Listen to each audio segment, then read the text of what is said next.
Every day, our brain tries to interpret and understand all the things around us. So the things we see, the things we hear, we taste, we touch, and experience.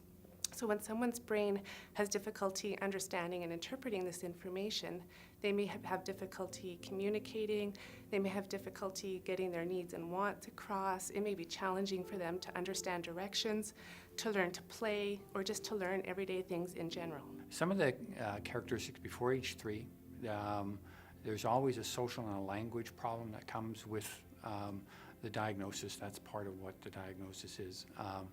And then it comes to the range of other things. The more common other characteristics that come with it are intellectual disabilities and seizure disorders. Autism is typically about communication. They have a lot of difficulty with communication and language. Some kids don't even have any words at all. Along with that is sometimes stereotypic and repetitive behaviors like hand flapping, rocking, that kinds of thing. And then probably one of the most problematic areas as kids grow is difficulties with social interaction and emotion. Some people think that autism spectrum disorder is related to there being too many connections in the brain, which means that there's too much information to be processed at once. You could think of it like as if you were at a midway or somewhere where there's a lot of things going on. So maybe there's a lot of lights, there's a lot of sound, there's a lot of people, it's really busy. And when you're trying to focus on what you need to do, instead you're getting distracted by all these different things that are going on and how all those sensations are then being processed in your mind. There's a wide spectrum when you look at autism. Even in the diagnosis, you can be diagnosed with autism, Asperger's, and another really broad category where really it's pervasive developmental disorder, because kids with autism are very varied, if I can say that. Children with a certain label or disability are the same, and as a mom, people come up to you often and say stuff when they see that your child has a disability. And I was out one day and a mom said to me, "Oh, your son is autistic, does he like string?" And I kind of looked at her like, "String? No, he doesn't like string." "Oh, well, I knew a little boy with autism that loves string," she said. And it was just a clear reminder that sometimes we assume that all kids with a certain disability have the same kinds of expresses their needs or desires the same way or have the same issues, and that's just not true of kids. The repetitive and stereotypic behaviors is often a way for kids with autism to make some sense of the world around them. We do small things as well. Sometimes we're tapping our toes or wiggling our legs or keeping our bodies in a state of regulation so that we can keep attending to what's going on around us.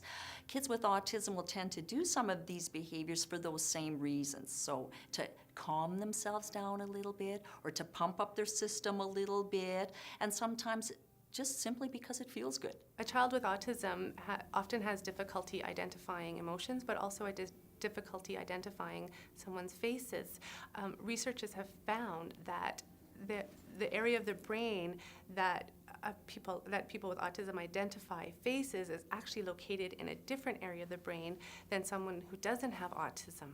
It seems like the idea is that they don't really see our face necessarily as belonging to the person in a sense. They just see it as a bunch of pieces in an oval, like our eyes are one place and our nose is someplace else and so forth.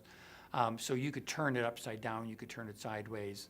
They would recognize it just as easily in any direction because it's just pieces in a puzzle basically. It's not your face. Children with autism often have difficulty identifying emotions in other people. They often have difficulty with empathy. So if one child sees another child crying because their toy is broken, often the child with autism doesn't understand why that child is crying. They will often just look at that child and move on and not empathize. My oldest son, Zachary, would be the most obviously affected by his disability. Zachary has all of the sort of stereotypical issues related to autism. So he's nonverbal, he's got lots of self-stimulatory behavior, the hand flapping, rocking, toning. He's not very compliant always, so he doesn't follow a lot of direction. But we found that with all of this, Zachary's capable of grade level math, grade level social studies, grade level language arts. who struggles with the creative writing piece, but he really is capable of so much more. He just has no way to communicate it to the world. And so as a family, that's our kind of responsibilities to help him figure out how to reach us with what he knows.